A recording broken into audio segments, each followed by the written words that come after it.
ನಮಸ್ಕಾರ. ಇವತ್ತು social media ಮುಖಾಂತರ ಒಂದು ವಿಡಿಯೋವನ್ನು ಬಿಡುಗಡೆ ಮಾಡ್ತಾ ಇದ್ದೀವಿ. ಏನಕ್ಕಪ್ಪ ಈ ವಿಡಿಯೋ ಬಿಡುಗಡೆ ಮಾಡ್ತಾ ಇದ್ದೀವಿ, ಏನಕ್ಕೆ ಈ ಸುದ್ದಿಗೋಷ್ಠಿ ನಾವು ಕಟ್ಸಿದ್ದೀವಿ ಅಂದರೆ,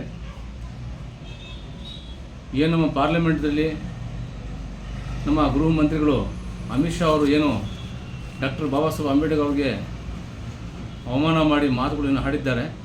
ಅದರಿಂದ ದೇಶಾದ್ಯಂತ ಹೋರಾಟಗಳು ಬಂದ್ಗಳು ನಡೀತವೆ. ನಮ್ಮ ನಿನ್ನೆ 3ನೇ ತಾರೀಕು ಕೋಲಾರ ಬಂದ್ ಆಗಿದೆ, ಯಶಸ್ವಿ ಆಗಿದೆ. ನಮ್ಮ ದಲಿತ ಮುಖಂಡರಿಗೆ, ಡಾಕ್ಟರ್ ಬಾಬಾ ಸಾಹೇಬ್ ಅಂಬೇಡ್ಕರ್ ಅಭಿಮಾನಿಗಳಿಗೆ ನಾನು ಒಂದು ಮಾತು ಹೇಳೋಕ್ಕೆ ಇಷ್ಟಪಡ್ತೀನಿ.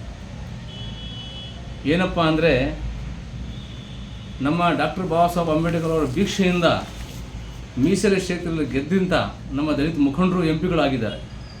ದೇಶದಲ್ಲಿ ಆಗಿದ್ದಾರೆ, ನಮ್ಮ ಕರ್ನಾಟಕದಲ್ಲಿ ಆಗಿದ್ದಾರೆ. ಬರೇ ಬಂದ್ ಮಾಡಿಬಿಟ್ಟು ನಾವು ಬರೇ ಪ್ರತಿಭಟನೆ ಮಾಡಿಕೊಂಡ್ರೆ ಅವರು ಜಗ್ತಾ ಇಲ್ಲ, ಬಗ್ತಾ ಇಲ್ಲ, ಕ್ಷಮೆನೂ ಕೇಳ್ತಾ ಇಲ್ಲ. ಆದ್ದರಿಂದ ನಾವು ನಿರ್ಧಾರ ಮಾಡ್ಕೊಂಡಿದ್ದೀವಿ ಏನಂದರೆ, ನಮ್ಮ ಕರ್ನಾಟಕದಲ್ಲಿರುವ ಮೀಸಲು ಕ್ಷೇತ್ರದಿಂದ ಗೆದ್ದು ಇವತ್ತು BJPಯಲ್ಲಿ MP ಆಗಿರೋರಿಗೆ ಸ್ವಲ್ಪ ಆದರೂ ನಾಚಿಕೆ, ಮಾನ, ಮರ್ಯಾದೆ ಏನೋ ಇದ್ದರೆ ತಕ್ಷಣ ಡಾಕ್ಟರ್ ಬಾಬಾ ಸಾಹೇಬ್ ಅಂಬೇಡ್ಕರ್ಗೆ ಅವಮಾನ ಮಾಡಿದಂಥ ಅಮಿತ್ ಶಾ ಅವ್ರಿಗೆ ಖಂಡಿಸಿ ಪಾರ್ಲಿಮೆಂಟ್ ಸೀಟ್ಗೆ ರಾಜೀನಾಮೆ ಕೊಟ್ಟು ಅವರು ಹೊರಗೆ ಬರಬೇಕು. ಇಲ್ಲ ಹೋದರೆ ಅವ್ರ ಮನೆ ಮುಂದೆ ಧರಣಿ ಕೊಡೋಕ್ಕೆ ಎಲ್ಲ ತಯಾರಾಗಬೇಕಂತ ನಾವು ಎಲ್ಲ ಮುಖಂಡರಿಗೆ ನಾನು ಹೇಳೋಕ್ಕೆ ಇಷ್ಟಪಡ್ತೀನಿ. ಅದೇ ರೀತಿ ನಮ್ಮ ಕೋಲಾರ ಮಾಜಿ ಸಂಸದರು ಅದು ಸಮರ್ಥನೆ ಮಾಡಿಕೊಂಡು ಅಮಿತ್ ಶಾಜಿಯವರು ಹೇಳಿದ್ದು ಅಂತ ಚಮಚಾಗಿರಿ ಮಾಡ್ಕೊಂಡು ಹೊರಟಿದ್ದಾರೆ. ಅವ್ರಿಗೆ ಕೋಲಾರ ತಕ್ಕ ಪಾಠ ಕಳಿಸೋದು ದಲಿತ ಮುಖಂಡರ ಜವಾಬ್ದಾರಿ. ನಮ್ಮ ಜವಾಬ್ದಾರಿ ಇದೆ. ನಾವು ಓಟ್ ಹಾಕೋದಿಲ್ಲ ಬಿಡ್ರಿ ಅವ್ರಿಗೆ. ನೀವು ಓಟ್ ಹಾಕ್ತಿರಲ್ಲ, ಓಟ್ ಹಾಕೋ ಟೈಮಲ್ಲಿ ನೋಡಿ ಯೋಚನೆ ಮಾಡಿ ಹಾಕಿ. ಸಂವಿಧಾನಕ್ಕೆ ಧಕ್ಕೆ ಬಂದರೆ, ಡಾಕ್ಟರ್ ಬಾಬಾ ಸಾಹೇಬ್ ಅಂಬೇಡ್ಕರ್ಗೆ ಅವಮಾನ ಆದರೆ ನಮಗೂ ಅವಮಾನ ಆಗುವಂಗೆ, ಭಾರತ ದೇಶಕ್ಕೂ ಅವಮಾನ ಆಗುವಂಗೆ. ಅದೇ ರೀತಿ ನೆಕ್ಸ್ಟ್ ನಾವು ಇವತ್ತು ನಾಳೆ ಒಂದು ಸಭೆ ನಾವು ಕರೆದಿದ್ದೀವಿ. ನಮ್ಮ ಕೋಲಾರ ಸಂಸದರಾದಂಥ ನಮ್ಮ ಕರ್ನಾಟಕದಲ್ಲಿ ಬೋವಿ ಜನಾಂಗಕ್ಕೆ ಒಬ್ಬರೇ ಗೆದ್ದು ಹೋಗಿರೋದು. ಕರ್ನಾಟಕದಲ್ಲಿ, ದೇಶದಲ್ಲಿ ಬೋವಿ ಜನಾಂಗದ ಪರಿಶಿಷ್ಟ ಜಾತಿ ಅಂತ ಗೆದ್ದೋಗಿರೋದು ಬಾಬಾ ಸಾಹೇಬ್ ಅಂಬೇಡ್ಕರ್ ಅವರ ಸಂವಿಧಾನದಲ್ಲಿ ಅಡಿಯಲ್ಲಿ ಹೋಗಿರೋದು. ಇಲ್ಲ ಅಂದರೆ ಇವ್ರು ಯಾರು ಹೋಗೋಕ್ಕೆ ಸಾಧ್ಯನೇ ಇಲ್ಲ. ಆದ್ದರಿಂದ ನಮ್ಮ ಮಲ್ಲೇಶ್ ಬಾಬು ಅವ್ರಿಗೆ ನಾವು ಮನವಿ ಮಾಡೋದೇನೆಂದರೆ, ನೀವು ಗೆದ್ದಿದ್ದೀರಾ, ಒಳ್ಳೆ ನಮ್ಗೆ ಖುಷಿ ಇದೆ, ಗೆದ್ದೀರಿ. ನೀವೆಲ್ಲ ಬೋಯಿ ಸಮಾಜದವ್ರು ಮುಂದೆ ಬರಬೇಕಂತ ಅದು ನಮ್ಮ ಉದ್ದೇಶ ಇದೆ. ನಾವು ಗೆದ್ದಿದ್ದೀವಿ, ಓಟ್ ಹಾಕಿದ್ದೀವಿ, ಗೆದ್ದಿದ್ರಿ. ನೀವು ದೇವರು ಒಳ್ಳೇದು ಮಾಡಲಿ ನಿಮಗೆ. ಬಟ್ ಇವಾಗ ನಮ್ಮ ಡಾಕ್ಟರ್ ಬಾಬಾ ಸಾಹೇಬ್ ಅಂಬೇಡ್ಕರ್ ಅವರು ಮಾತು ಬಂದರೆ, ಅವ್ರಿಗೆ ಅವಮಾನ ಆದರೆ ನಿಮಗೂ ಅವಮಾನ ಆಗೋವಂಗೆ ನೀವು ದಯವಿಟ್ಟು ರಾಜೀನಾಮೆ ಕೊಡಬೇಕು.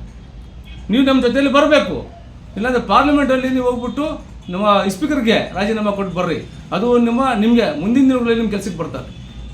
ಡಾಕ್ಟರ್ ಬಾಬಾ ಸಾಹೇಬ್ ಅಂಬೇಡ್ಕರ್ಗೆ ಅವಮಾನ ಮಾಡೋಂಥ ಖಂಡಿಸಿ ನೀವು ರಾಜೀನಾಮೆ ಕೊಟ್ಟರೆ ನಿಮ್ಗೆ ಎಷ್ಟು ವ್ಯಾಲ್ಯೂ, ಎಷ್ಟು ಗ್ರೇಡ್ ಇದೆ, ಸಂವಿಧಾನಕ್ಕೆ ಎಷ್ಟು ಗೌರವ ಕೊಡ್ತೀರಿ ಅಂತ ನಿಮ್ಗೆ ಗೊತ್ತಾಗುತ್ತೆ. ಅದೇ ರೀತಿ ನೀವು ಕೊಟ್ಟಿಲ್ಲ, ರಾಜೀನಾಮೆ ಕೊಟ್ಟಿಲ್ಲ, ಅದಕ್ಕೆ ಧ್ವನಿ ಎತ್ತಿಲ್ಲ ಅಂದರೆ ಮುಂದಿನ ದಿನಗಳಲ್ಲಿ ನಿಮ್ಮ ಮನೆ ಮುಂದೆ ಧರಣಿ ಕೊಡೋಕ್ಕೆ ಕರ್ನಾಟಕ ಟಿಪ್ಪು ಸುಲ್ತಾನ್ ಸೇನಾ ಮುಂದಾಗುತ್ತೆ. ಈ ವಾರದ ಒಳಗೆ ನಿಮ್ಮ ಮನೆ ಮುಂದೆ ಧರಣಿ ಕೊಡೋಕ್ಕೆ ನಾವು ಸಜ್ಜಾಗಿದ್ದೀವಿ. ಅದೇ ರೀತಿ ನಮ್ಮ ದಲಿತ ಮುಖಂಡರಿಗೆ ಎಲ್ಲರಿಗೂ ಹೇಳೋದು ಒಂದೇ, ನೀವು ಹೋರಾಟ ಮಾಡಿ, ಬಂದ್ ಮಾಡಿ, ಇದು ಮಾಡೋದಲ್ಲ, ನೀವು ಒಗ್ಗಟ್ಟಾಗಿ ಸೇರಿ ಇವಾಗ ಅವ್ರ ಮನೆ ಮುಂದೆ ಧರಣಿ ಕೊಡೋದು ನಮ್ಮ ಜವಾಬ್ದಾರಿ. ನಾವು ಕೊಡಬೇಕು. ಎಲ್ಲ ನಮ್ಮ ಎಂಪಿಗಳು ಎಷ್ಟಿದ್ದಾರೆ, ಯಾರು BJPಯಿಂದ ಗೆದ್ದವರು ದೇಶದಲ್ಲಿ ಎಲ್ಲರಿಗೂ ಮೆಸೇಜ್ ಕೊಡ್ತಾ ಇರೋದು ನಾವು ಎಲ್ಲ ದೇಶಕ್ಕೆ. ದಯವಿಟ್ಟು ಎಲ್ಲ ಅವ್ರ ಮನೆ ಮುಂದೆ ಹೋಗ್ಬಿಟ್ಟು ನೀವು ಧರಣಿ ಕೊಡಬೇಕು. ಅವ್ರು ದೇಶದಲ್ಲಿ ಎಷ್ಟು ಮೀಸಲು ಕ್ಷೇತ್ರದಿಂದ ಗೆದ್ದು ಹೋಗಿದ್ದಾರೆ, ದೇಶದಲ್ಲಿ ಬರೀ ಕರ್ನಾಟಕದಲ್ಲೆಲ್ಲ. ಎಷ್ಟು ನಮ್ಮ ಕಾಂಗ್ರೆಸ್ ಆಗಲಿ, BJP ಆಗಲಿ, ಯಾವ ಪಕ್ಷ ಆಗಲಿ ನಂಬಬೇಕಾಗಿಲ್ಲ. ಬಟ್ ಬಾಬಾ ಸಾಹೇಬ್ ಅಂಬೇಡ್ಕರ್ ಮಾತು ಬಂದರೆ ಅವ್ರಿಗೆ ಅಪಮಾನ ಮಾಡೋರಿಗೆ ಎಲ್ಲ ನೀವು ರಾಜೀನಾಮೆ ಕೊಟ್ಟು ನೀವೆಲ್ಲ ಪಾರ್ಲಿಮೆಂಟ್ ಮುಂದೆ ಧರಣಿ ಕೊಡಬೇಕು. ಅವ್ರು ರಾಜೀನಾಮೆ ಕೊಡೋವರೆಗೂ ನೀವೆಲ್ಲ ಅಲ್ಲಿಂದ ಎದ್ದಬಾರ್ದು. ಅದು ಮಾಡಿದ್ರೆ ನೀವು ನಿಜವಾಗ್ಲೂ ಡಾಕ್ಟರ್ ಬಾಬಾ ಸಾಹೇಬ್ ಅಭಿಮಾನಿಗಳು ಸಂವಿಧಾನ ಉಳಿಸೋಕ್ಕೆ ಕೆಲಸ ಮಾಡ್ತೀರಿ ಅಂತ ಗೊತ್ತಾಗುತ್ತೆ.